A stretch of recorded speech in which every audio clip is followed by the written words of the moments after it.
Yo, Sobat Digital.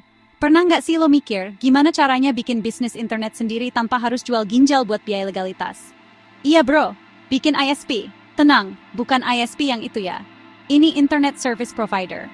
Nggak usah langsung bayangin tower BTS di halaman rumah lo. Kita bakal bahas gimana caranya punya bisnis ISP skala kecil, legal, tapi tetap ramah di kantong.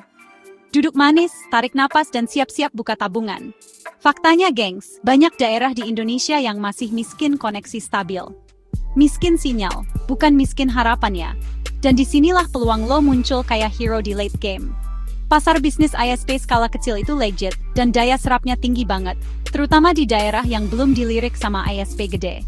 Intinya, ini pasar yang manis kayak es teh di siang bolong. Jadi gini, lo nggak perlu langsung jadi pemilik tower setinggi Monas buat mulai bisnis ISP. Fokus aja dulu di skala kecil.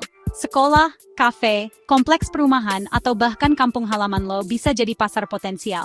Yang penting, koneksi lancar, harga wajar, pelanggan nggak ngamuk pas lagi Zoom sama calon mertua. Sekarang kita bahas yang agak serem, legalitas.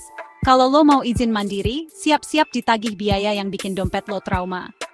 Tapi ada jalan ninja buat lo bro. Caranya, mitraan sama ISP besar yang udah punya izin resmi. Yes, cukup bikin perjanjian kerjasama, bayar biaya kemitraan, dan boom! Secara hukum, bisnis lo udah legal dan siap tempur. Ini kayak franchise tapi versi sinyal internet.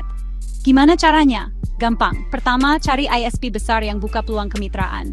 Kedua, tanda tangan perjanjian kerjasama. Ketiga, siapkan modal buat perangkat jaringan standar. Dan terakhir, jualan.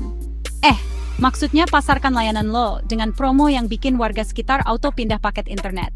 Jadi kesimpulannya, bisnis ISP skala kecil itu bukan mimpi di siang bolong. Pasarnya ada, modalnya fleksibel, dan legalitasnya gampang kalau lo mau bermitra. Daripada lo cuma jadi konsumen yang tiap bulan ngos-ngosan bayar tagihan, kenapa nggak sekalian jadi penyedia? Smart move bro. Tapi kalau lo masih bingung, mesti mulai dari mana? Cobain deh, kita punya e-book Business Wavy langsung dari praktisi. Isinya membahas detail langkah praktis untuk memulai Yonglove. Yang jelas bukan cuma dapetin e-booknya aja sih. Akhirnya lo dapet network juga. Dengan network yang akhirnya jadi friend list, bikin kamu punya temen curhat tentang bisnis dalam ceruk yang sama.